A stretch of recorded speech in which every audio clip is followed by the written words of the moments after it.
caught up now? Early? Okay, it's Wednesday, August 20th, time is 6 PM, and we've gathered for our bi-monthly select board meeting. First, I'd like to open the meeting with a roll call. Select persons present is Jeff Peters, Mike Gould, Josh Tracy.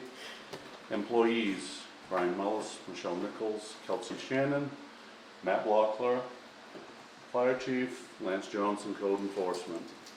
I'm going to go around the room and each one of you can announce yourself. We'll start with you, Ryan. Ryan Grapple. Dominic. Dominic McDonald? Priscilla Johnson, Dennis Gatlin. Orman Gray. Tanya Mitchell. Craig Mitchell. Okay, we'll start the meeting with a pledge of allegiance. Please remove your hat. I pledge allegiance to the flag of the United States of America and to the republic for which it stands, one nation, under God, indivisible, with liberty and justice for all.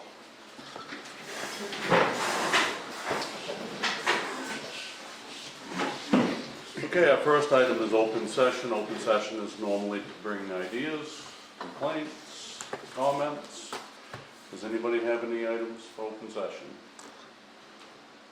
All right, Just wanted to compliment the job on the Anderson Road. I live right at the top of it, and was checking that out as it was going. Went good, looks great. Thumbs up. nice. Positive comments. Thank you. That's cool. Anyone else? Okay, moving on. Item 3, we'll sign the minutes of the board meeting from August 6th.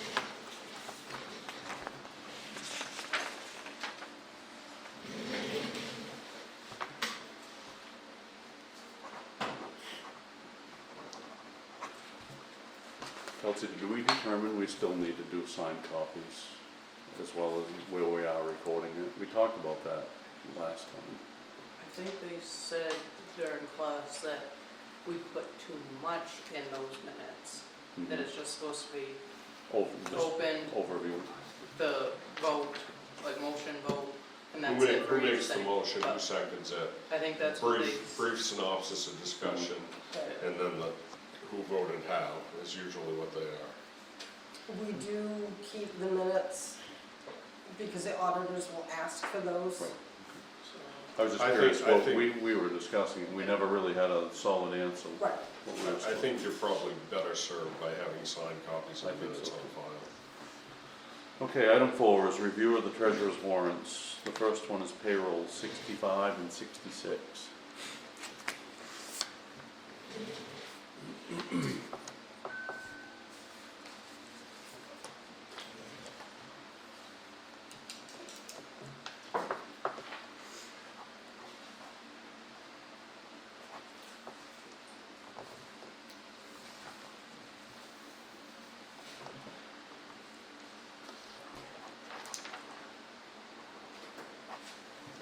I don't think so, Josh.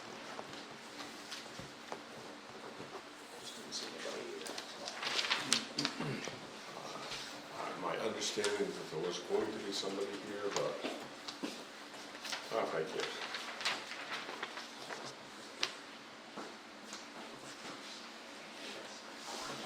Okay, next item, item B is accounts payable. That's warrant number 67.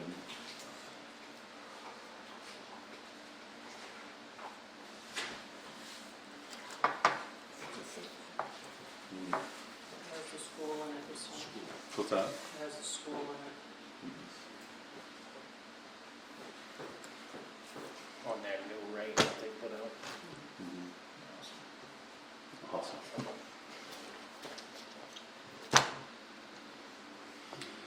Okay, moving on, item 5, The old notes that are in business. front of us. Representative from the roofing company for the town hall project. I don't believe one showed, Josh. Jeff? Josh and I were just discussing that on the sidebar here. That's quite a compliment, by the way. Just come to Being Josh. called Josh. Yeah. There's nobody here representing me in roofing, correct? Yeah. I will double check with Mr. Gavoni on that, because he told us somebody would be, that was my understanding, wasn't it yours from the email chain I copied you on? What I thought. So,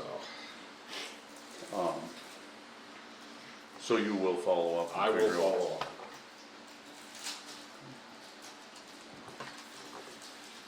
Okay. Next item is surveying for South Sangerville. We have a proposal, it's in your packets from Kevin Sargent, Sackett and Brake Surveying. It's about $3,400 and they can have the job done by September 12th. If you want to authorize it, I will sign that contract and send it to Kevin tomorrow.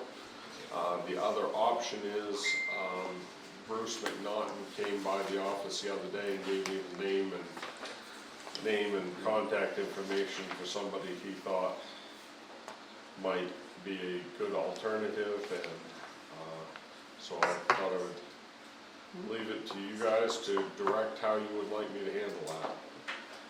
This, Go ahead, Josh. this doesn't say anything about Reardon Road. Is the footage including in that, or is it just South Sangerville? I can ask, but he had talked to Kristen, so he and Kristen have had, Kevin and Kristen have had conversations, so he should know everything that she is telling you that she needs. So Bruce brought you another possibility Right. for somebody to do this job because of money, thinking it would be less money? Or? No, because we hadn't moved on this yet, we haven't hired a surveyor yet, so. But in the meantime, Kevin had sent me the proposal, so.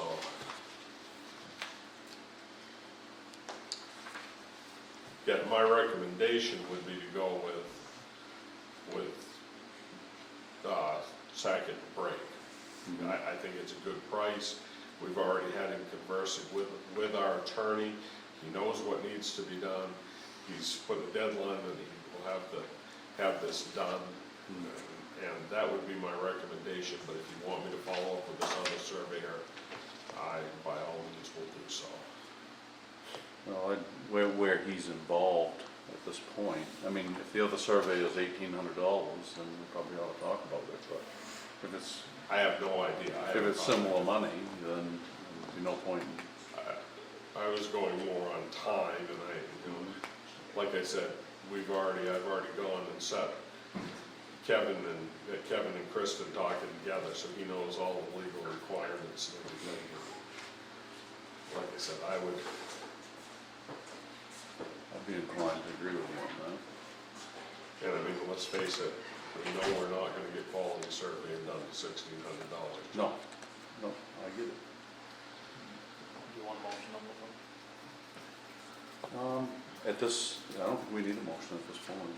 To be quite honest, I would like to have a motion and a second and a vote for you guys to direct me to have, to sign this contract with Brake and Sackett. Have you got the contract here? It It's in should your be in your packet, It's in the packet. It's in your packet. and I have a copy of it here as well. Okay. So these are all just copies of it, but the original is here somewhere? I don't think we got the Did original. someone quote a higher price? Right there. Right there. Brian's Brian's got it. Okay.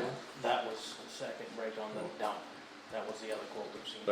The contract right in front of you, Mike, that upside down paper is the actual contract. The actual one. Which is in all of your packets. Same as with it. Yeah, Yeah. same as you got. But it's just that I will just,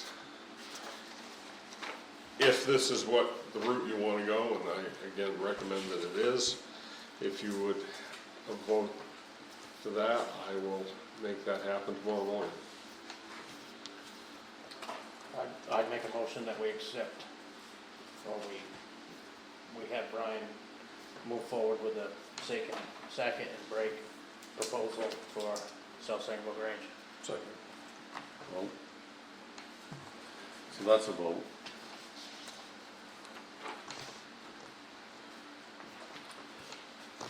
Now, if we're going to do that, do we need to sign that contract so you can present them with it?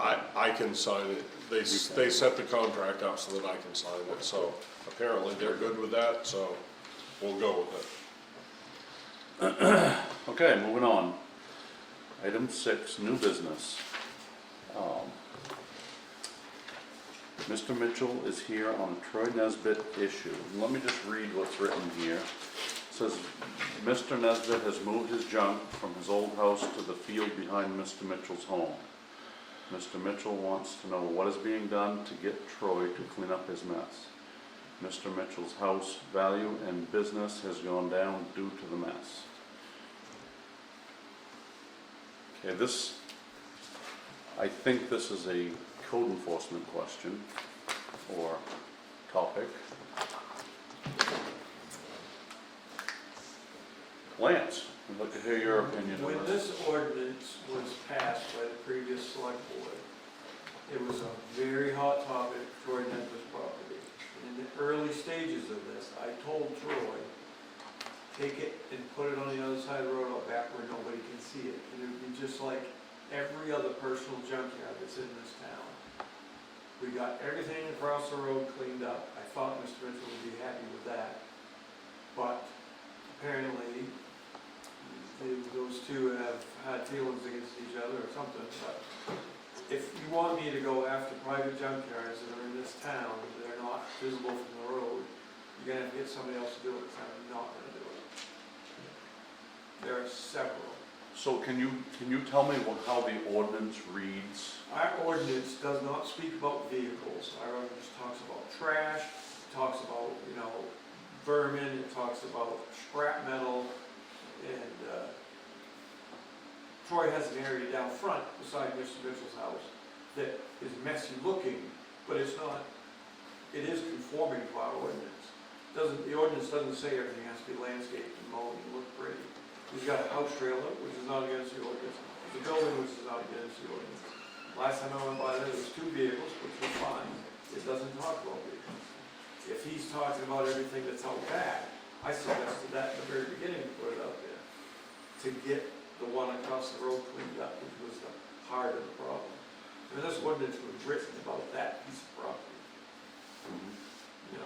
And I live here, and I have friends who have personal junkyards. If I go after one, I gotta go after all of them. And if that's the way you want it done, you have to get somebody else to do it. I could easily drop Sangerville and pay this from another town. Okay, that's the input from code enforcement, and Mr. Mitchell is here, we might as well hear from him. Yeah, this is well beyond the town ordinance of just keeping your yard clean. No, next door is not cleaned up. There's an abandoned camper motorhome. There's 4 vehicles right in the side of my home, and another pile of junk in front of it with broken furniture piled all over. When you go out back, it is about probably 3 to 4 acres of garbage. And that includes cars, trucks, any garbage he picks up on the side of the road, that's where it goes. We're talking, you could have lead paint on materials, you can have stuff spilled out there, all the vehicles are probably not drained of oil and antifreeze. There's about a 100-foot stretch of open water right by it, standing water. This is now a state problem. It says, state permit, 3753, permit required. A person may not establish, operate, or maintain an automobile graveyard, automobile recycling business, or junkyard without first obtaining a non-transferable permit from the municipal officers of the municipality in which the graveyard recycling business is to be located. That hasn't happened. Definitions. Automobile graveyard means a yard, field, or other outdoor area used to store 3 or more unregistered, uninspected motor vehicles.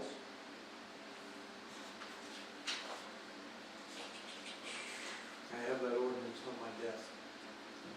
I've read it. Well, it's a state record. Why haven't you enforced the state law? Because I chose not to. Do you realize that the town can't back you up? They have immunity against being sued. It's personal liability on you. You have liability insurance? I have, code enforcement is not liable. Yes. I didn't bring that one with me. Yes, you are personally accountable for actions either We don't need you to do know or that. do not do. Where's your records of everything you do in town? In the office. In the town office? Yeah. I asked Brian asked her, and the other day, they said they had no idea that you had a file in the office. I honestly File don't, cabinet that says CEO file. I honestly don't follow, I'll be honest with you, You don't Craig, I know where it don't is, follow okay. up on, I'll have to pop in and check it. I would advise you to get with Lance and have him show you, because he's more than willing to do so. Yeah, I'll show you anything you want. Yeah? I sat in court 3 times for a total of So- 7 hours over that Yeah. property across the street. And that's fine, that's what you're hired to do. That's your job. Yep. If you don't want to do your job, That's is why- someone in this municipality stopping you from code enforcement? Is someone stopping you from doing it? No, Is there something that you need from them to help you get your job done? no. You just don't feel like doing it. That particular ordinance, no.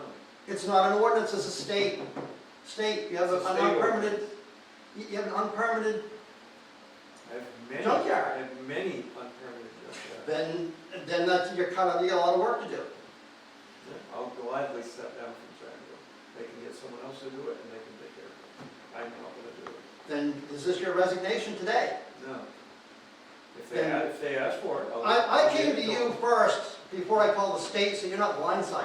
Mhm. I'm giving you the Gotcha. opportunity to work on this, I got you, I gave it. but you don't want to do it. No. I mean, just remember, if somebody's property's leached onto something and it's contaminated, your lack of not wanting to do something, now you're known Believe it me, exists. I walked with DEP on the property. No, I talked to Lorna yesterday. She said DEP only checked across the street, they did not check out back. That's what I was gonna say. I walked with DEP on the property that we cleaned up. I don't care about that one. I- That one's in I know foreclosure you and the don't. town is owed a lot of money on it. That property is not for. Well, I have some pictures. I'm probably gonna bother to show you because you don't care. Show the selectmen what kind of dump we have in this town. There's my home and my garage. That's one big pile of crap out there, ain't it? Look at that. And that starts at the road, an old abandoned mobile home.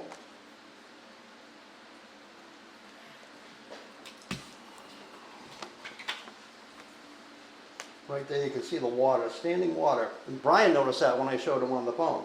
It's about 100 feet long, probably the width of a vehicle, and there's 2 stretches of standing water right next to all that garbage. Where does the water go? Down the street on somebody else's property? And if you get a laptop, I suggest when you get home, zoom in on it. Not only did all the garbage from across the street end up over there, but everything else that comes in every day on a daily basis. Old building materials, metal sheds. There's buildings out there that were brought in on trailers that probably aren't even permitted. So he's got unpermitted buildings out there too. Every conversation I've had with that man always ends in, well, Troy's always been my friend and we've had a great friendship. His friendship is now not getting things done. His friendship is stronger than his responsibility to this town. Have you been down back, Lance? No. That was, those new aerial photo, well, satellite I is put that in 5.8 Google or Earth. after. Those are updated. That's how I knew how bad it was. Can't tell me that isn't contaminating other people's property around because it's only about 300 feet wide. And the neighboring property line, see the grass line? And it goes right on up. It goes right across there to the property next door. That's how close it is to that property line to that neighbor. Unfortunately, she passed away in December.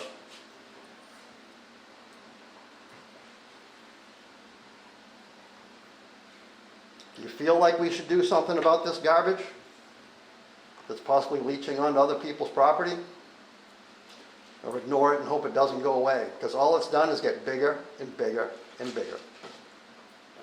And it's not going to stop. So there's a few questions to ask ourselves as a group. Number one, where does the town stand per ordinance? Per, what do we have that's enforceable and what isn't? Does our ordinance apply to that piece of property? I almost think we may need legal advice on Because here's the problem, if our ordinance doesn't specifically apply to that, and we move forward, we could be in trouble as well. I think Craig's correct, that it's probably in violation of state law with some of the issues Right. down there. Which, if that's the case, that's who needs to enforce it. I tend to agree with you. But If it it's- also states, when I go through a lot of the paperwork, that he's the first contact by Correct. anyone to go through the state. He's gonna be the middleman to go back and forth. The state will fine Troy, not the town. Right, And if they do fine him when he pays it, the town gets the money. right. If- Most of those state people, they know what they're doing. If our ordinance doesn't clearly state that this is a violation, I do think that it's, at that point, a state enforceable problem. The other thing we have to keep in mind, just to spell it out. I'm a classic car guy. I have more than one unregistered car. There is a thing in there about classic cars and hobbyists, it doesn't count for garbage and trash. Right. It's got, you can have your hobby cars, but they can't be for sale, and there's a whole list of stuff like that. I have cars too.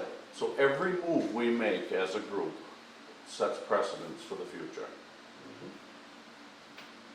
If our ordinance clearly states this is something we should be enforcing, then I think as a group we need to look at that. If it doesn't, we turn it over to the people that do have to enforce it. We probably don't have a copy of that ordinance here. I didn't bring any. If we don't have it written in ordinance, it's gonna be hard for us to stand in a courtroom and enforce an ordinance that doesn't exist. If state level ordinance says that he can't have it, then that's where it needs to go, I think. I think at this point, we've had a good conversation about it. I can visually see what you're saying, and I hear what you're saying, and I hear what Lance is saying. I think at this point, we need to all review our ordinance and see where we stand ordinance-wise. If it fits within the scope of our ordinance, we're gonna have to figure out how to enforce it. If it doesn't fit within the scope of our ordinance, we're gonna have to turn it over to the state and let them enforce it. I think that's where we stand legally, which is what we're concerned with, really. Yeah, I mean, it's a And clear I'm also, violation of and the I state. am, and I am concerned that everything you do establishes precedents. And I too like some of the freedoms of living in rural Maine. I have cousins that live in Ohio, and they can't have a classic car in their town. They can't own it, and I don't want to be responsible for moving in that direction either, establishing precedents towards that direction, but I also don't want to be tolerant of something that's polluting somebody else's property and devaluing their property. So what we need to look at is our ordinance, the way it's worded, and is it enforceable? If it is, we need to enforce it. If it's not, we need to turn it over to the state and let them enforce it at their level. Does that sound logical to you?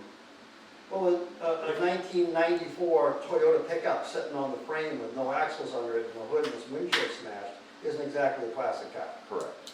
But the state's not, if we establish that precedent, it's not gonna matter if it's that or a fully restored '69 Camaro. It's still an unregistered motor vehicle. 3 or more unregistered vehicles, that's the bottom line when it comes to the state ordinance. Correct. If we enforce this to take care of that, then I know of at least 4, 5, they're gonna have to be taken care of at the same time. You can't do one without the other. Right. This is gonna be a giant mess. I And I believe, I just- believe Lance is right on And that. I just simply don't wanna be the guy to do it. I said that from the day I took this job. If I have to come down on relatives and friends, I'm just gonna step down. It's just not gonna be me. I mean, I went through the whole court thing. It was not fun.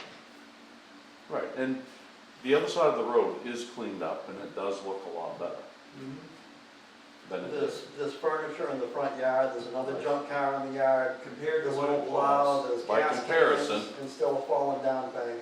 Matt's been there fighting fires and you got, what happened, Matt, when you tried to put a fire out over there? We had a little altercation. Yeah, they match with the backhoe, yeah, and it was during a no burn time too. Yeah, yeah. Well, you saw the pictures of all that garbage. What would happen if that caught on fire? I don't know. How could you even get out there to fight it? You couldn't. I haven't seen it, to be quite honest with you. Is it somebody moved in? That's right, I forgot you were right there. Yeah, somebody moved in, yeah. Squatters or something. No power or anything, but people do need power. There's no one. And I saw smoke there today, coming up the chimney. Yeah, that's all that. That's my house and garage. Yep. You follow the trail of garbage. Yeah, I've been out The here, big one. I've been out here before he moved everything over there, Yeah. so.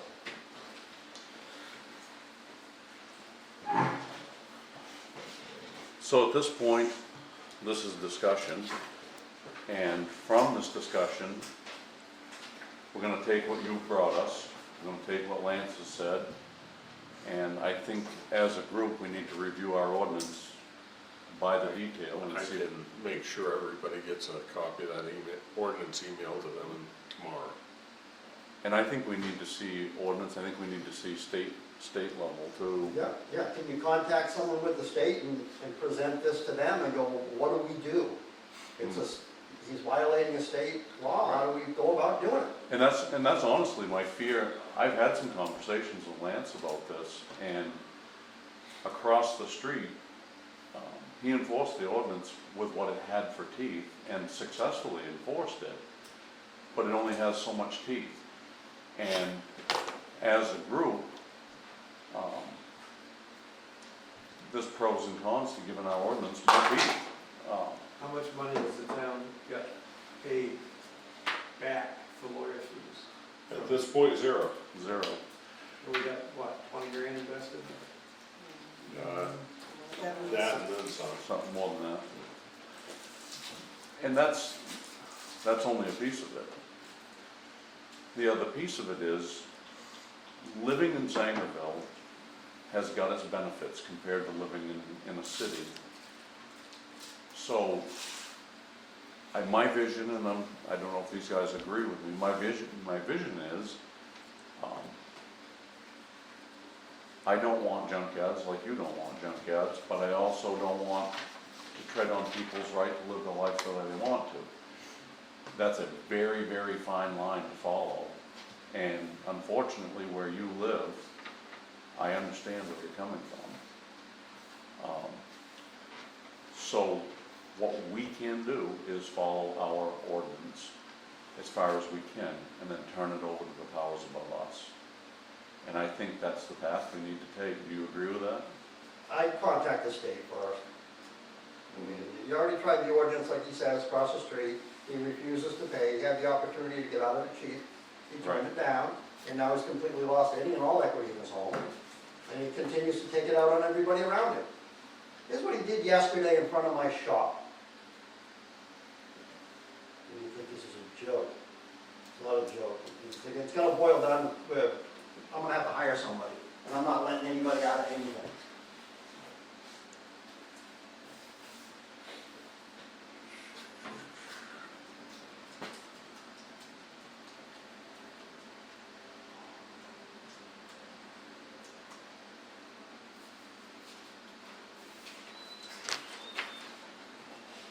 Old junk car from out back. Drives it up from the woods and comes out in front of my shop and sits and does that while he stares right at me. He waited for me to be in view of my garage door while I was working on somebody's car. Have you presented that to law enforcement? What are they gonna do? I don't know. Video is a beautiful thing with law enforcement. This is, he's got a career of it. Ask him and see. Well, he got caught stealing some packages and Officer Kane came up and said, can I see your, because he saw my cameras, he knows I got cameras, the UPS guy saw I had cameras. I gave him my video footage, which led to him being charged with burglary. So the next day, he decides he's gonna try to put a little camera out behind, right at my back door. I called Officer Kane, I said, he's starting to bother me. He took care of it, he said, if he bothers you in any way, shape, or form, I will take him right to jail, period. And he's been looking the other way until recently. But he just did this yesterday because he's mad about something. He acts out when he gets caught doing something, is what he does.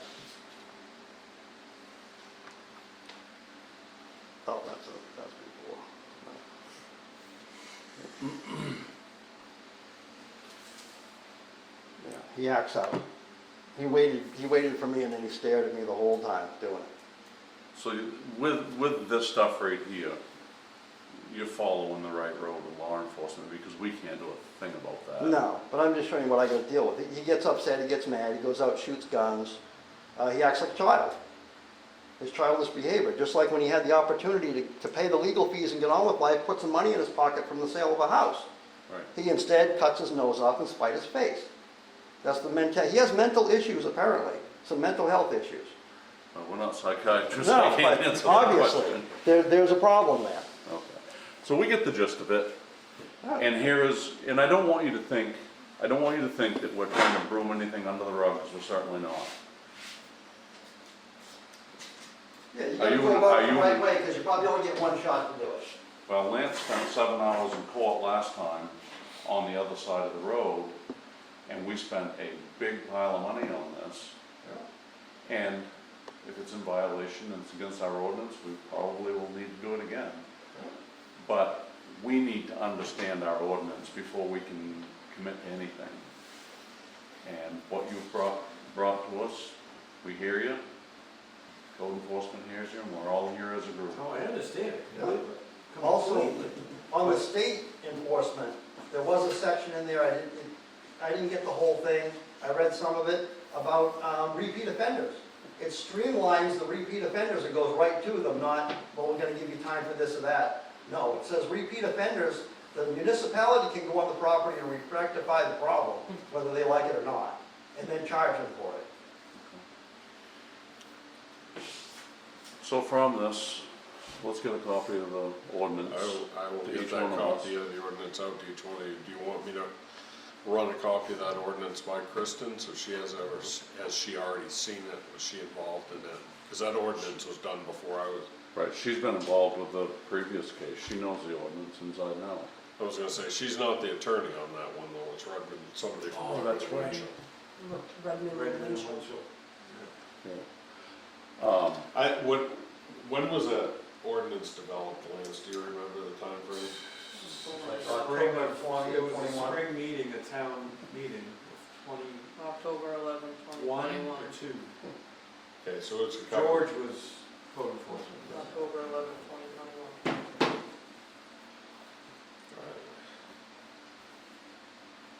So it will cost us a little bit of money in legal fees, but, in billable hours, but I almost think it might be worth it to have Kristen take a look at our ordinance. Well, I don't know, I think our ordinance passed the legal test, I mean, Lance sat in court with it for some Well, hours. that's true. Yeah, And it passed the test, I don't It think didn't we come- need. It didn't come into question whether the ordinance was enforceable or not. Mhm. I just simply said, when it comes to the point of taking on every Jim. junkyard in Sangerville, it's just not gonna be there. More importantly, one is, Now, the I house didn't see across, it. the house across the road, you said it's in foreclosure, or what's going on with the I have no house? idea. At one point it was in foreclosure, I Oh, don't, we don't know where it is now. the last contact I had with the attorney representing the town of Sangerville on that is it was in foreclosure, and he had met with Troy and offered a settlement where we would get our legal fees back, plus I believe a $500 fine, I copied you on that. if Well, you what remember. happened to that? What, We haven't heard anything since. can the town take the property over? I don't think so, because I think the only thing we can take it for is taxes, correct? But where he owes us money? All you can do is put a lien on it. We could put a lien on it, but where the lawyer's already gone down the road of this other process, I think we have to kind of wait for the legal system to work. And I believe it's Maine Housing, the Maine Finance Authority in Maine or whatever, holds the mortgage, and I believe they're pursuing foreclosure action. So do we have, We have an attorney sitting at the table representing our interests. so if the house does get sold, the town gets their money then? Yes. Yes. Or at least Okay. a portion of it. That's determined by the judge. Okay. That's correct. So, we'll wrap up discussion on this. You understand where we're at, what we're Yeah. gonna do to try to rectify it. do we need to be in contact with Mr. Mitchell and just let him know? Or do we have him come to the following selectmen's meeting? I would say we probably need to bring this back for discussion at the September meeting, and all meetings are open to the public, and Craig certainly, I mean, we'll be meeting next on September 3rd at 6 p.m. right here, and as with every other public meeting, your presence is welcome, and your input will be heard. Yep. Okay, moving on. Item B, fire department check. And since the fire department went to assist Atkinson, a bill was sent to the county commissioners for the cost of having our trucks and manpower in Atkinson. A check has been received. We need the board to accept the check and authorize us to credit payment to an account. Motion? Yes, sir. I'd make a motion that we accept the check and we put it in the reserve fire, I can't remember if it's fire truck or fire department reserve account. Second. Okay, discussion? Is this something you normally do? Typically, no. So typically, something like this would be covered under a mutual aid contract, but Dover covers Atkinson for fire coverage.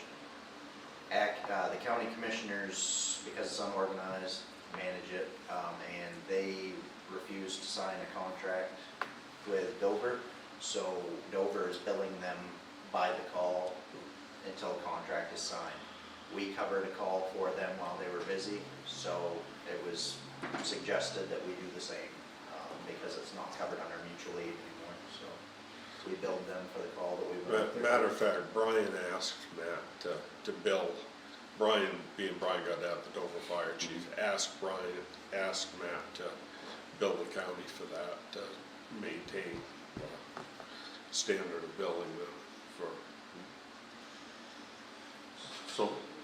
So for clarity on the second half of the motion, the capital improve, the capital account for the fire truck, is that where we I want think to it's put this Fire check? Department Reserve Account is the title of it. Okay. For clarity, that's where the check's going. That's where Josh moved it should go. Mike seconded. I don't, we can't, I think even if that- we put it into another line item, I we think that can't makes, use it without asking the people at that right, point. that may, what you proposed makes the most sense. And it serves the town of Sangerville and Sangerville Fire Department the best, in my opinion. Do you agree, Matt? I agree, yeah. I mean, like I said, any department that has an open contract, typically this wouldn't come about because it's covered under mutual aid. But where they don't have a physical contract right now and they're not signing one, then that's how it's going at the moment, so. If they get a structure fire in Atkinson until they sign a contract, they're gonna get a bill from every department that goes. Any further discussion? Vote? It's a vote. Yeah, I didn't even know that was a thing. Yep. Yeah, if they have a standing contract with a fire department that we have mutual aid with, then we take care of that just like our You regular. guys all just pull Any money we can put in an account, the more money No, we put if in they an have account, the if they better. have a contract, then Atkinson pays Dover a certain amount every year for coverage. Gotcha. And then we just help Dover out to help. So they're just on the pay as they play program? Right now they are. I think they're gonna see if this year it works out in their favor or not. All right, moving on, item C, security camera grant awarded. Michelle applied for this safety grant last fall and has just found out that we've been awarded $3,000 for security cameras for the town office.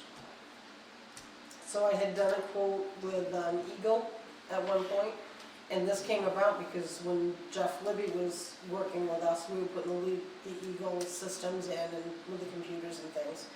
So I took a shot and applied for it, and we got it. So now it's just a matter of figuring out if we want the outside camera or the inside camera, and then get it put together. And that'll be done through Eagle, Yeah. and it'll integrate into our system. Is that for the town hall we're currently in? Well, that was the problem, is why we didn't know if we would get it, because it was supposed to be for this building, but we started with our building, Right. and then we can move it. Oh, so it is transferable. Yes, Perfect. yep. Um, So we haven't received this grant, you've just been, Just doing the paperwork for right, it. Yep. so we don't need to move on that at all at this point. Well, we have the money though, right? Yes. Oh, we do? In the line item for Eagle, we have money in there. Oh, I thought you told me yesterday we had received the money from. No, we haven't received the money. I for this. misunderstood you. No, we have to actually put everything in place and then they reimburse us. Yeah, Okay. those ones through Maine Municipal are, you pay it, send them the receipt, and then they send you a check. So do we need a motion to, Nope, this was just a FYI? FYI. Gotcha. Yep. Okay, moving ahead. Item B, community event policy. I sent you all a copy of the draft of that. Mhm. Initially, not to put any pressure on you, Jeff, but it was Drew Stone that brought this idea to me. And it was a very good idea. She actually wrote it out. I have a copy of what she wrote out in the office. And that is the backbone of what I put together. I think, I don't know if Matt's actually seen the draft. He and I have talked about pretty much this. We really think the Two Nights Festival has grown beyond what can be reasonably expected. The Sangerville Friends of Sangerville Fire. We agreed that, we voted at town meeting to put that put 10% of the solar money into a beautification fund. We really ought to have some mechanism to utilize that money, and I felt this committee was, having this as a standing committee would be the best way to go. And actually, the boards and committee policy we updated a couple of months ago, I had put that in there, so it was essentially a placeholder, and now this is the draft policy to fit that place. It's certainly open to anything, any changes you want to make, or but basically it's 7 people, staggered terms. It follows our boards and committees policy. They would meet monthly and kind of figure out how to fund and put on the Two Nights Festival and possibly any other festivals or town beautification projects we want to work on. So we've got the 7 people interested in being committee members. We've got some people interested in it, you know. I know Drew is interested in it. I think she'd be a good person to have. I think she's gonna drag Gary along in the process. And I was gonna, I thought Matt, where he's done so much work with this, would be a good person to be on that committee if he felt it was something he had time and energy to do. And I think this is one of those committees where we can actually get a few younger residents in town involved in the process of town government.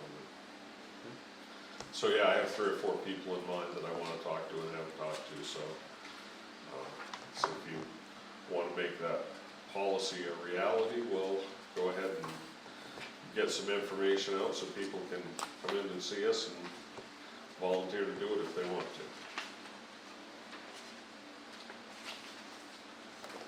to. I read through it the other day. It seemed pretty inclusive. I didn't see anything that This is something Josh and my wife have in common. He thinks I write too long and too much, but I can see it on his It face did right take a while there. to read it. I did read it though. I took the time, I saw I it, did and I was too. like, I gotta read it. And I didn't even have a question, there was no big words in there that I didn't understand. It's good. Either you're getting better or I'm getting smarter, one of the two. I don't know. So we need to basically establish this committee. We need to, If you move and vote this to become a policy, we can make it a policy, and I can advertise to fill the committee. And then we can bring those names back to you to appoint to the committee in a future meeting. I make a motion, we adopt the policy Brian's drafted for the Community Event and Beautification Committee. Second. And vote. You have it. It's a vote. Okay, next item, item E, PCEDC, public hearing for 2 Nights Brewing. We have John and Dom here. We've been working, and you're aware of this, we've discussed it before, we're working with a grant through PCEDC for, are you going for the full 100,000 on the grant? Is that what my understanding was, Brian?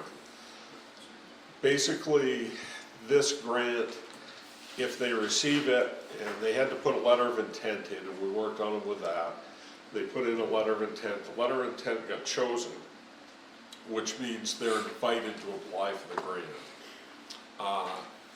Now, reading between the lines on that meeting yesterday, I got the feeling that there's a pretty good chance we're gonna get this grant.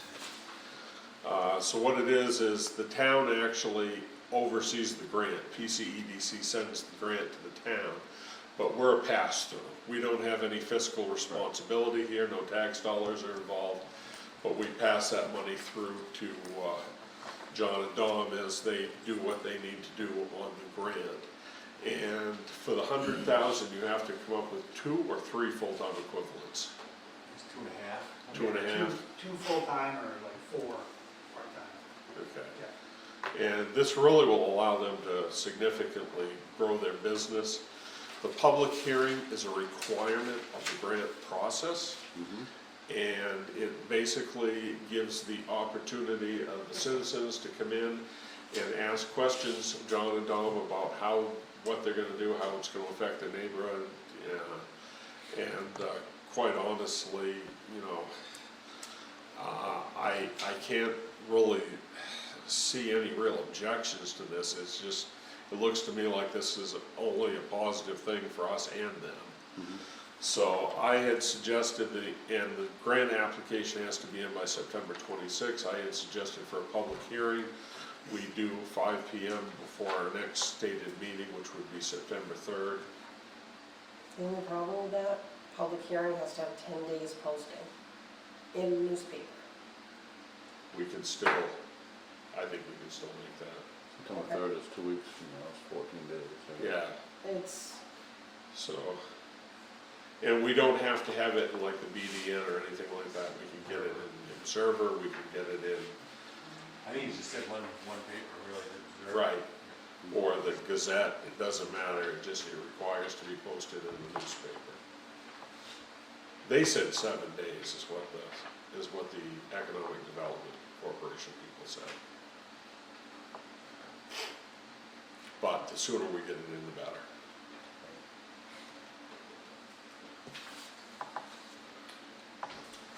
So it's just a matter of scheduling that public hearing.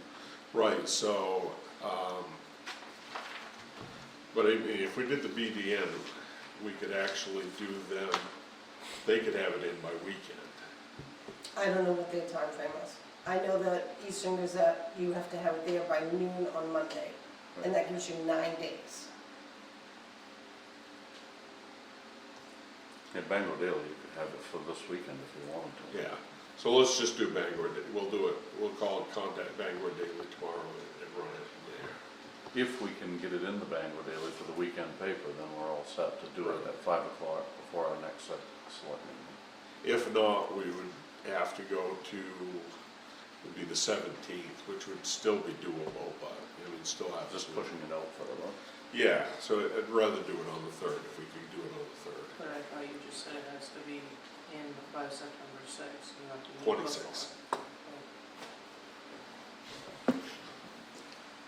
That was So- correct, 26 is it? Okay. We've got somebody that's checking with Bangor Daily, you or Michelle or? Yeah, Michelle's gone Michelle's- the next 2 days, so.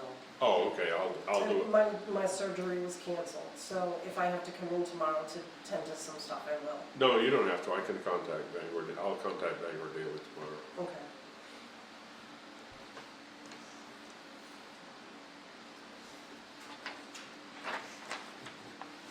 And as long as they can do it, we'll schedule that public hearing. Yes, we'll schedule it. And if they can't, we'll probably just do the public hearing like the next week or something, Right. so that we're not driving it that far out. It doesn't have to be before a select board meeting. I just thought that would be easiest for everybody. Yeah, all in one room. So, but if we can't make that happen, we'll do it like for September 10th or something like that, or September 9th. Okay, moving on, item F. 2 Nights Brewing camping application approval. That is actually right in front of you, your pile, right there. You each have we didn't put a copy of that, we'll find it.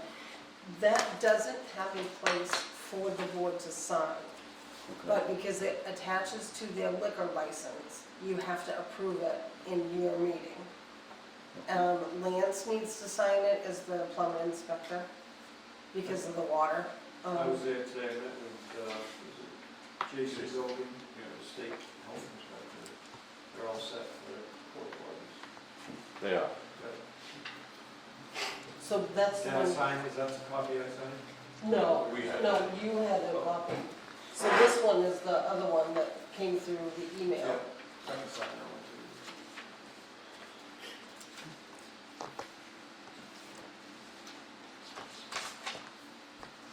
So we'll need a motion to accept their application for, Yeah, it's an Camping amendment to their original liquor license is what is going on. And in the back, you'll see the diagram that they've laid out for their venue up in the field. So, I make a motion that we accept Knights Brewing camping application. Second. vote. I have one question. How come you guys can't sit together?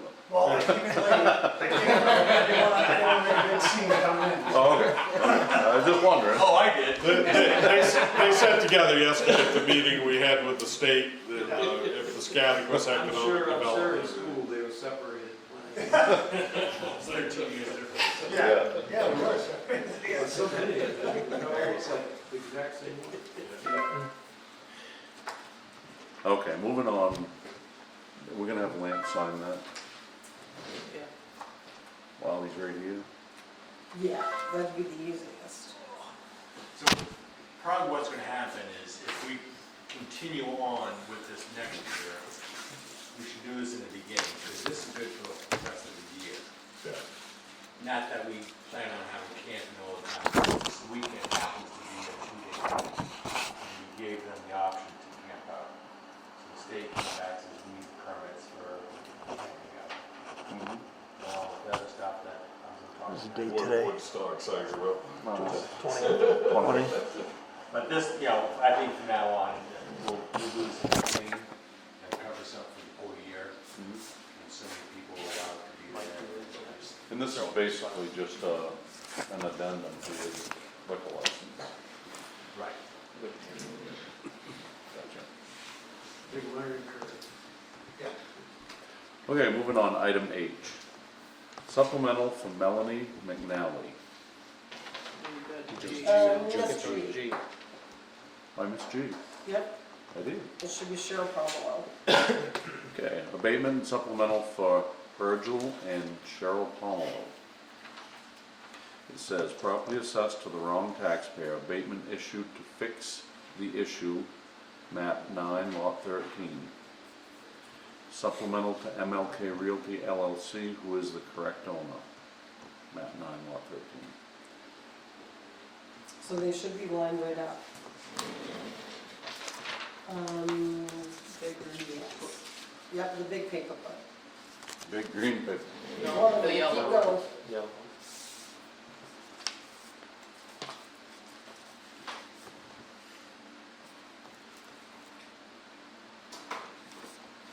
Okay, so this top one is McNally's. So we can-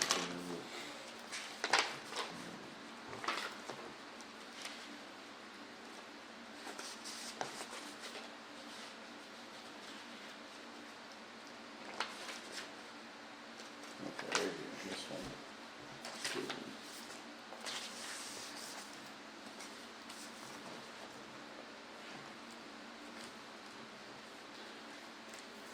I have been back and forth with Hamlin Associates today to make sure that we had all the matching pieces, so they might be out of order a little bit. Yeah, they are.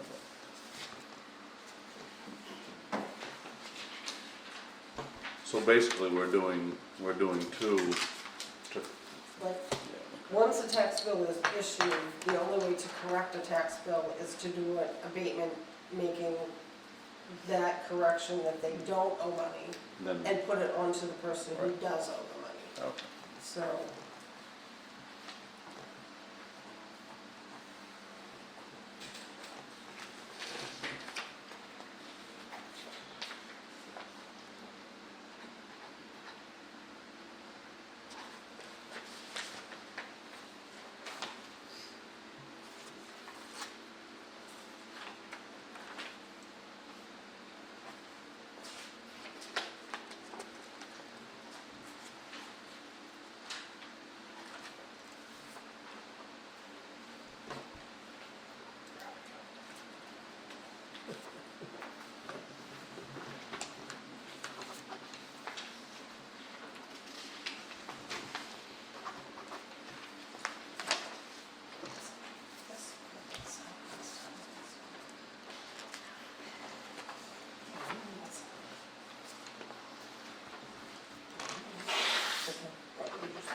Okay, so now we're back to item H again.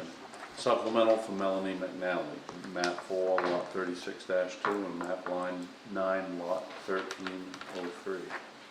this, one of those just simply didn't get taxed, and no tax bill was ever issued for that one piece. So we just need to bill her, which is what you're signing.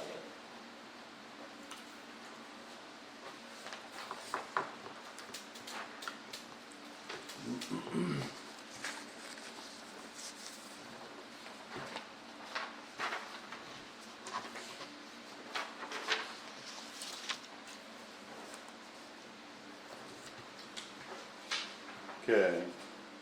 Item I, abatement application for Dale Gray. So this one is a little different because the assessing office didn't make the abatement form. This is his application requesting one, and the letter behind that application is the response from Hamlin Associates. I've got a little bit to add to this. Mr. Gray called the office about 2 weeks ago, maybe. He is concerned that his rights are being violated by the town here. He explained this whole story to me, and I said, look, you've got pretty much two options. Option A is you can come to a selectmen's meeting and discuss this directly with them.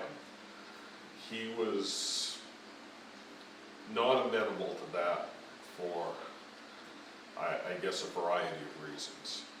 I said, the other thing you can do is you can talk to Hamlin Associates, you can get an abatement. I said, and I will convey to the board your concerns that you have conveyed to me to the best of my ability. And he was okay with that. He feels he is being harassed because I guess he didn't give me a specific reason why he felt he was being harassed, but he felt it was harassment because he and his wife had always kept their finances separate. They have these two homes, and he felt that they are entitled to homestead exemptions on both of them. And that's his view of reading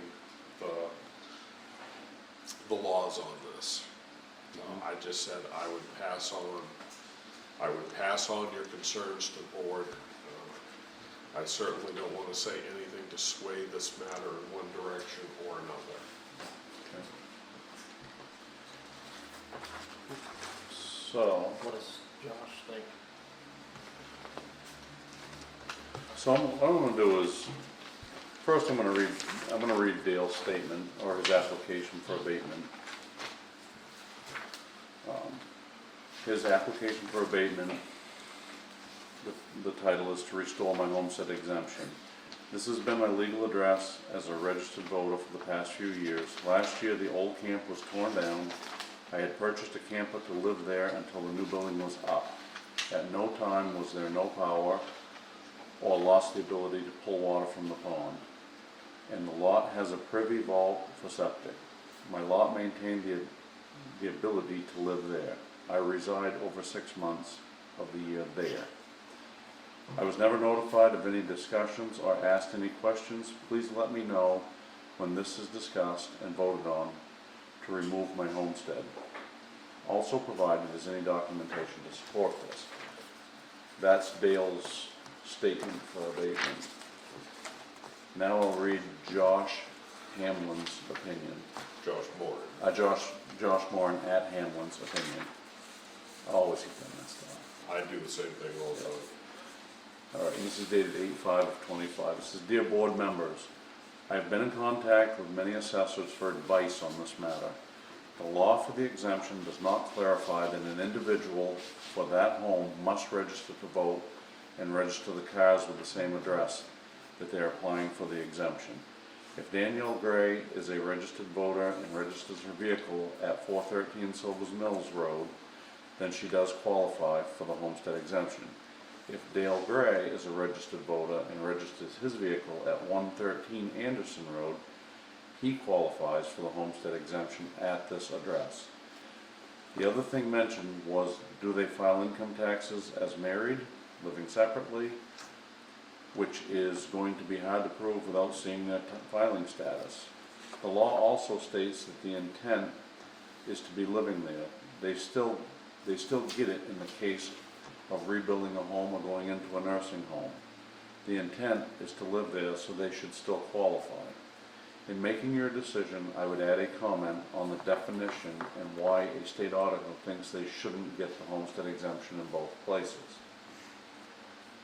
So the definition that he sent us from the state auditor, and this says subsection 681.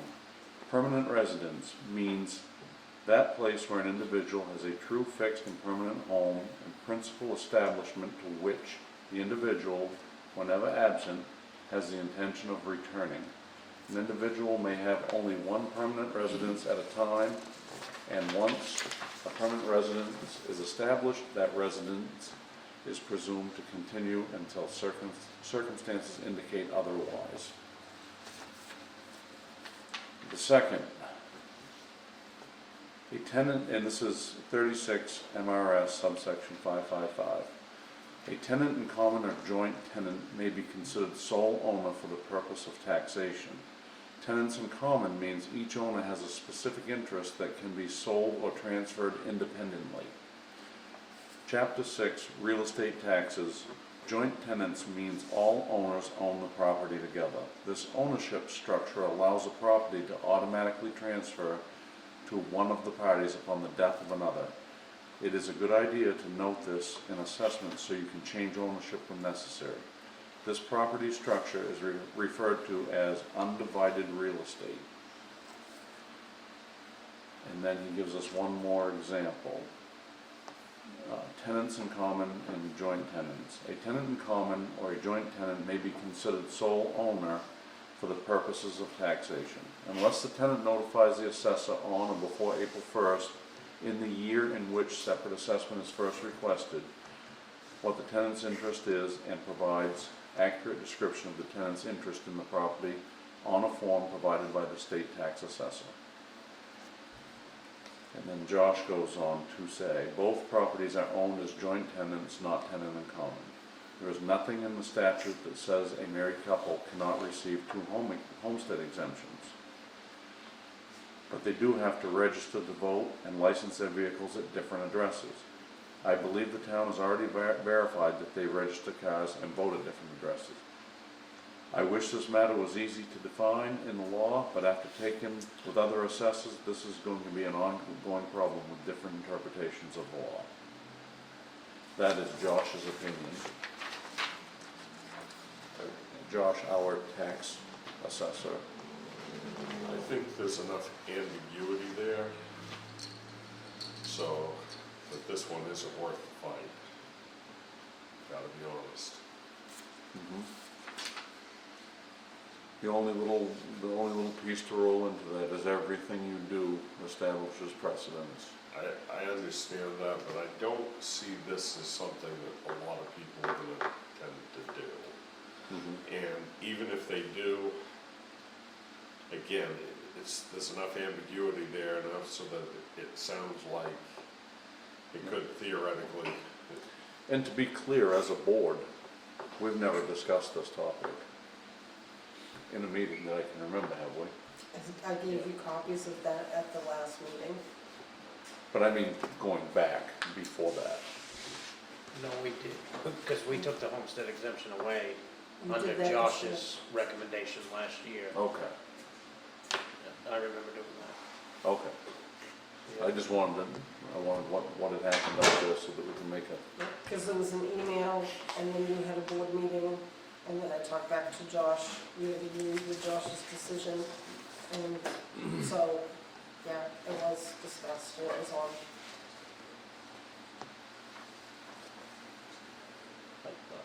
I agree with Ryan, I don't. My thought is if this becomes a legal battle, I don't think the value is there to the other 1,349 taxpayers in town, or the other 1,348 or whatever residents in town. right, if we end up 10 grand in legal fees or something, it's just not gonna be. For something that is questionable. There's not an absolute right or wrong here. I just, If it was absolute, I would say we should. and that's just it, I just read what Josh sent us. And these two definitions, you can interpret it either way. It is completely ambiguous legally. And I think if we take, I understand this in history with the gentleman and his past membership on the board that he feels might be leading to him being discriminated against. But if we take the name, again, completely out of it and say, okay, this is citizen A and citizen B are saying this, I would say that there's enough ambiguity so that it wouldn't be worth it for the town to fight citizen A in court over this amount of money. And I don't think anybody took the position just because it was Dale. We just looked at what was recommended to us and we took our interpretation of what the law said. This wasn't pointed towards anybody for any reason other than that. So, the other thing in question is that assessed value of real estate, $113,080. There's now a new camp on that, correct? Haven't we seen pictures of a new camp? Yeah, the camp is built. So you can't tell me Well, that the that long, exterior of the camp is built, the inside is still on it. but we don't go, I mean, we just base it off square footage. Right. But Well, that's I- still It's a valid from point. April I first. think that part of it needs to be addressed, but I mean, I still feel that the homestead exemption, we ought to just allow it. I mean, where it's so vague, it's not, that's my thought. We're gonna allow a lot more of them if we do that. That basically says anybody with two residences, as long as they register a vehicle, separate ones. And that's what I said, They're, is everything you do establishes precedence, and then we move to the next one, the next person, their wife takes it on the camp, and the husband takes it on the house, and we've done it here now. Yes, you do have to follow the precedent, but how big an issue do you think this is gonna be in a town like Seneca I don't know. Road? My thought is, Josh owns 2 houses in Sunnyville. Not anymore, I sold it last week.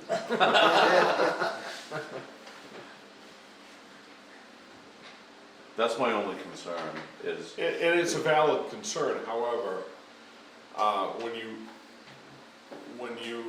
and again, the future is unknown, but when you sit and think how many of these situations are likely to occur and the cost of a potential legal battle and what we'd actually be getting for revenue out of not restoring that homesteading exemption, to me, I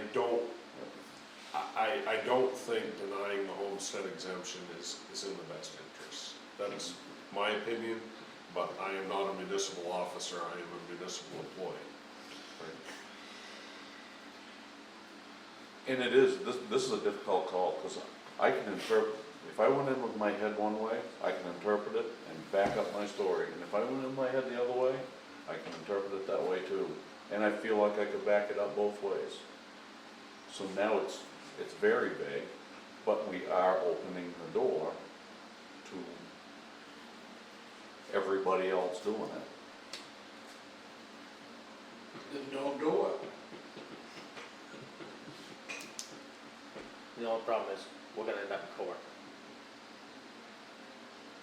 It'll be the first time. No, that account's already overdrawn.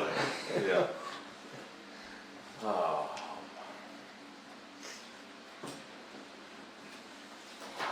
And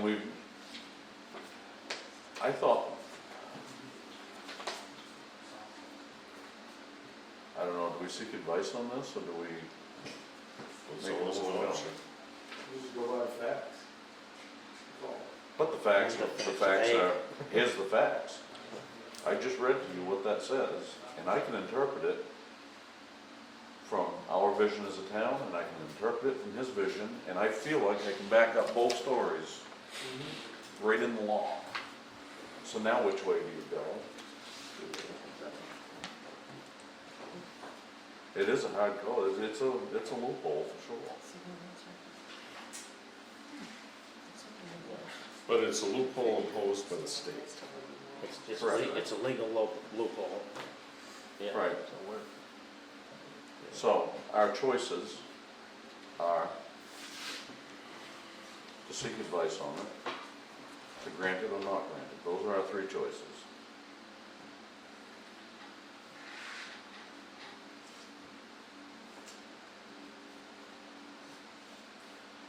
I mean, if you and Mike are in that much in question, I don't think 2 weeks is gonna be a big deal.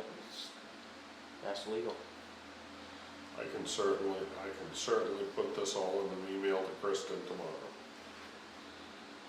This has the potential to be a problem, and I don't want it to be a problem. If he's entitled to it, I want him to have it. Right. If he's not entitled to it, I don't want to give it to him and have everybody else Right, want it. well, I think that's a key thing, is that we take the names of the people involved completely out. Correct. This is Nothing to do with it. this is a citizen A, citizen B And situation. the reality is, this could play out 20 more times, depending on what we do here too, you know. So it may be worth the value of a few billable hours for Kristen to take a look at this. I think it is. If you want to move it and vote on it in that direction, I will take it to Kristen tomorrow. I'd like to make a motion, we present this abatement to our attorney for advice. Second. Vote.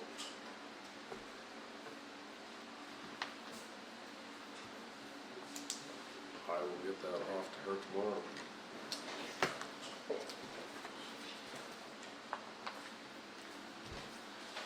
Okay.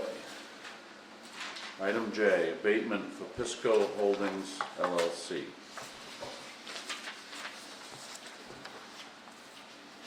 So what happened here is Mr. and Mrs. Cabot sold a piece of land to their son, who is Pisco Holdings.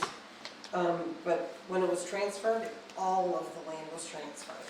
And Ben Cabot only bought a certain piece. Okay. So we need to straighten that out, so give Mr. and Mrs. Cabot their two pieces back to them, is what's going on here. Okay, so this has all been handled, it just needs our signature to happen. And basically, K and L there are the same or J&K rather, are the same, two sides of the same coin. Yes, they are.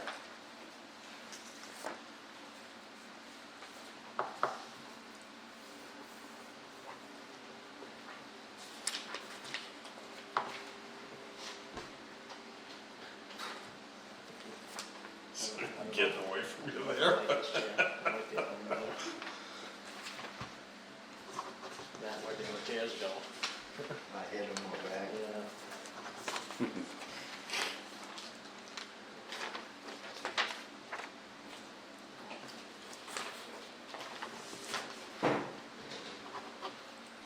Okay, moving on, item K, supplemental to Cabot Living Trust.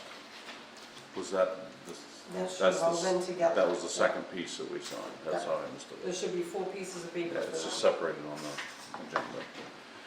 Okay. Item L, SAD 4, budget meeting and validation. So, yep, the green. Chapter 3. Chapter 3. You have several there that need to be signed. This is so that I can post the election. Okay.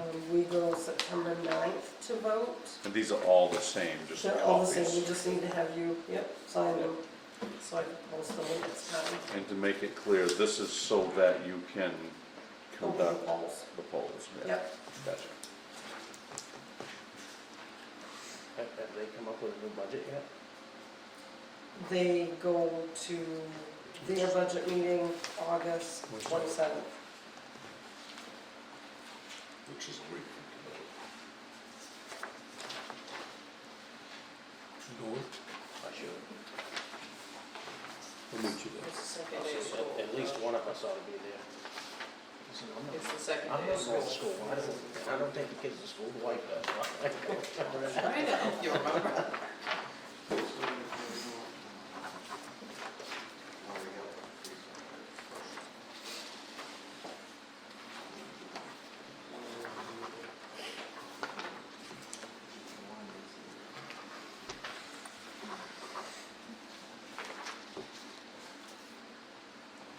We can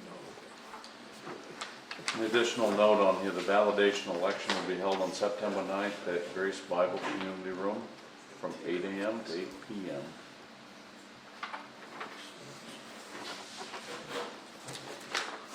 The budget meeting is going to be held August 27th at 7 p.m. It doesn't say where. At the high Probably school. at the elementary school, that's where they usually have it. At the elementary school. That's where they've had every other one, and I would assume that's probably where this one is as well. Just for anybody listening, that's when it is. Okay, moving on, item M is office closure. So Michelle and Kelsey need to go to training in Augusta, August 26th and August 27th. Therefore, the office will be closed on Tuesday, August 26th. I'm assuming the 27th is a It's Wednesday. a Wednesday, yeah. Okay. So we'll have an additional day closed on August 26th. Okay, next item, item 7, is town manager's report. Well, once again, I know everybody's anxious to get out of here. So 6 Mill Street, we put the advertisements requesting quotes. I've had one inquiry on that, but they haven't provided me with a quote yet. I still have not heard the decision on the outcome of this is Sebastiano's County Engineering of the state. So, moving on, Town Hall, the roofing guy didn't show up. I'll contact Steve on that and find out tomorrow. Maine Historic Preservation opened up $95,000 worth of grant money. The grant applications are due October 3rd. This is not part of that $10 million that was voted last year. This is something I'm assuming that's come through from the National Park Service.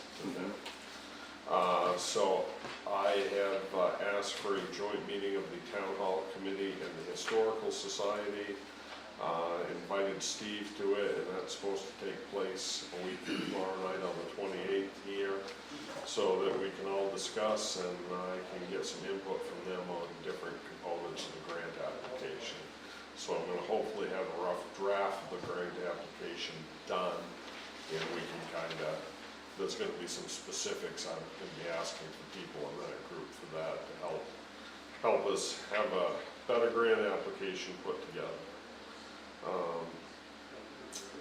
Community event beautification policy we covered. I threw the proposal for the Willard Starboard Park into your packets. You can read that whenever.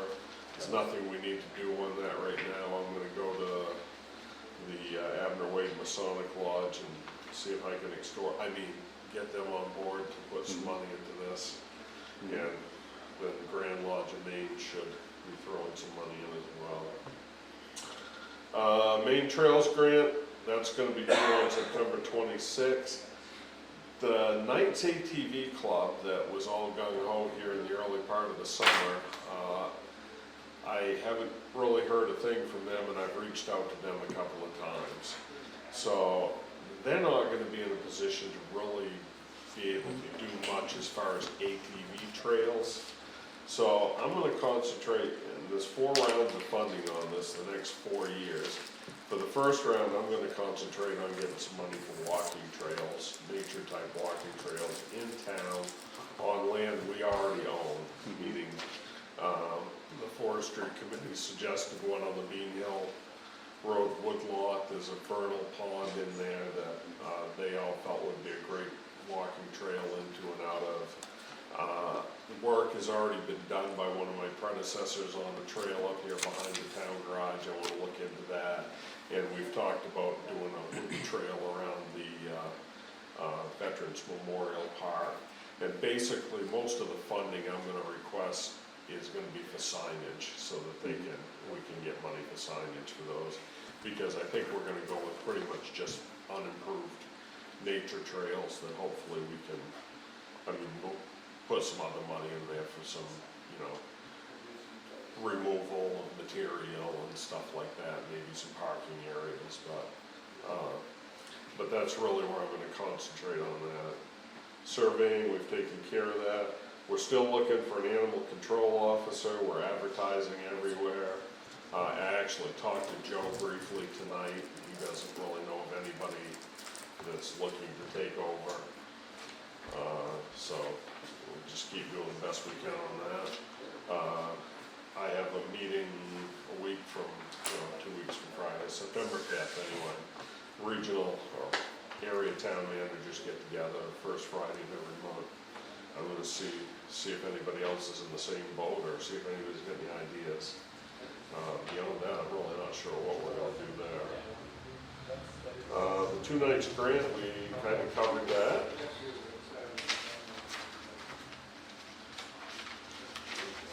And road commissioner report. We had a road committee meeting that 2 folks walked in at the end of. We had a few items on the agenda for that. One was putting up winter sand. Apparently Rusty Jackson has some sand that he is willing to sell us at a pretty good price.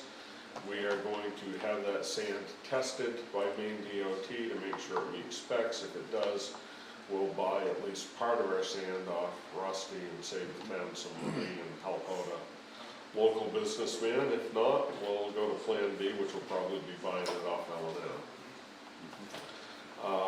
Paving situation, I did hear late yesterday from ProSeal. I was waiting for them to get back to me with a bid adjustment to go from 10-foot to 11-foot lanes on the line road. He did get me that bid update yesterday. I'm going to be sending him a contract tomorrow and pinning him down for a time frame on that. I was afraid we were going to have to rebid that, but I think things may work out now. Ditching on the McNaughton Hill Road, we've got a problem out there. One of our residents is getting a lot of water in her driveway. We're trying to work with her to help her out, but there's a Mother Nature problem. There's been some bedrock there since the last ice age. It's going to be kind of difficult to work around, but we're going to see if we can come up with something for a solution that works for everybody and doesn't cost an arm and a leg. We're pretty much done with our ditching that we need to do for the summer. We're going to kind of bring that operation to a close. As far as gravel, we've got some gravel we've got to get out there, but we don't want to start really putting gravel on roads until we get a little moisture. Right now, if we start putting gravel out there, we're gonna lose way too much to erosion. So we're kind of on hold on that. And you heard from Orman on his, where he is, and we've got a sunken culvert we're gonna take care of on the Silvers Mills Road. That's, we really, Where is that culvert? I've heard of it. You'll feel it. Yeah, just do about 40 and close your eyes and hang on. Urban's Down by, always. down by Urban. Yeah, that's gonna require at least a half a day closure. If not, we're gonna have to do it in 2 pieces. yeah, And it's gonna probably be a long day project. I'm to gonna do it get that with, way. I'm gonna get with our contractor tomorrow and, make sure, figure out a day when we can do it and just get that advertised so people know about it well in advance. And that really is about all I have. That culvert damage. No, it's in good shape. It was just backfilled with boulders instead of gravel.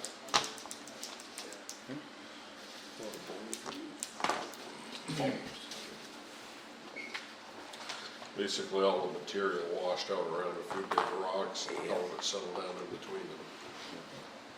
Okay, item 9, select board concerns.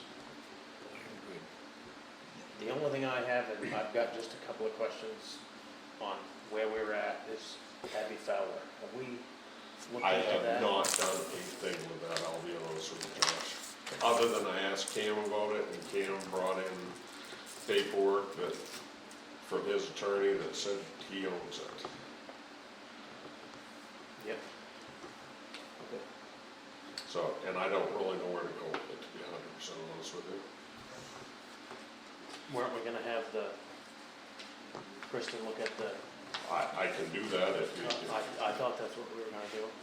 Do you guys remember exactly? I was thinking that's the path we were going down. we can do that if that's what you, if that's what you want to do. I'm just checking in on it, because I've been questioned, so I figured I needed to. I had one letter, and I've had 3 complaints, basically tying into Mr. Mitchell's complaint. I had Sonia Diary wrote me a letter, basically the same concerns Mr. Mitchell has. But I wanted to just acknowledge that she also had complained, along with a couple of others, verbally have complained to me about it. With that being said, should we at least send Lance out and just have a look? Probably. Do you want me to go with Lance when he does that? I think that would be a good idea. In this situation, it might be a good idea. I guess I'm willing to do that. The thing that's tough with me is Lance kind of works for me, but he kind of doesn't, because he reports mostly to the planning board. Right. And the code enforcement officer is somewhat independent of the rest of town government. Correct. So, and the other thing is, quite honestly, I think Lance does a pretty good job, and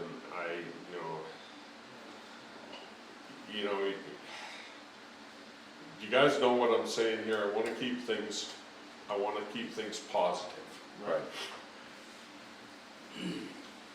And that's the whole thing. I mean, like the situation with Troy. I mean, I think at this point, why don't we look into licensing it and doing it by the letter of the law, if that's what he's gonna do with the property? And maybe that needs to be suggested to him. And the thing Lance and I can talk about is maybe we invite the DEP up to take a look at it, or whatever, I'm not sure, whatever alphabet soup state agencies, maybe we bring the state in on this. We act as an agent to bring the state in. I'm not even personally as concerned about the vehicles, because if there is that much trash and debris, that would be the one thing that would be my concern. This lady has a concern. Her property abuts, and she's got animals, and she's concerned with debris and runoff and the health effects of her animals. And You know, these are legitimate concerns. They're legitimate concerns, certainly. And, you know, And I know Mr. Mitchell and Mr. Nesbit, I think there's some ugly history there that's getting drug into here, but on the other hand, I think he does have some legitimate complaints. I do too. So just, my only concern as a selectman is this came to me in writing, and I've had some verbal complaints about the way it looks out by the road. I asked Lance about what it looks like out by the road, and he says, per our ordinance, he's legal. Everything there is not against the ordinance, everything he's got in his yard, according to Lance. So, I'm just bringing forward what was brought to me, everybody hears it, and, I'm certainly willing to go down there with Lance and walk around and take a look at things and see if we can come up with a solution that Lance can be comfortable with and that somehow meets the public's, I don't know what that is. I mean, my gut feeling is probably requesting assistance from some state agency or another to come in and look at this. that's my feeling on it. If Lance is enforcing our ordinance to the letter which it's written, then Lance has done his job. And those complaints will need to go to another level, beyond us. Our ordinance only covers what's written in it. And according to Lance, what's out by the road fits within the ordinance. I don't know how the ordinance applies to what's down back, I don't know. Well, you know, again, one of the things I've got on my to-do list here is to send you all a copy of that ordinance. Right. Let you take a look at it and let you take a ride down. And, you know, maybe it's something that, maybe rather than just Lance and I, maybe all of us, or maybe Mike and Lance and I or something ought to go take a Well, look. and see, the other problem with that is, you know, Troy has rights too about who goes on his property and who goes with him and all that, and we need to make sure we're following the law. However, we're not even sure it's Troy's property. Yeah. Right? That'll be the next step. But we can't not do anything, but we have to take some sort of, Right. Is there anything going on in court now on that, do you know, Michelle? Not that I'm aware of. I know that a couple deeds have been changed. There was a Michael Abbott that was involved at one point. And then, who was the other guy? A Floyd Firth? Floyd's Oh, deceased. he passed away. And then it became Michael and Troy. And then the most recent one that I've seen is Troy and his son under a business name. Basically, it looks like this Floyd Firth more or less gave the land to both Troy and Michael Abbott. Mm-hmm. And there's a clause in that deed at the bottom about something to do with forfeiting or not doing things like he wants. But then a couple other deeds have been recorded. One of them might even be written in crayon. Well, who pays the taxes there? Both Michael and Michael Abbott and Troy Nesbit are. So they both pay taxes. The taxes, to my knowledge, are paid in full on them. Maybe not this year, but up till this year they Right. were. I think there's still a little more to be paid, but Are they splitting the bill, or, It's just random come in. one pays whatever, and the other pays whatever? Pretty Jacob much. came in one day and then didn't like that it said Michael's name on it still, so then he took his money back. So it's just who comes in what day. But the taxes are being paid is the bottom line. I don't think I have a lien yet on that piece.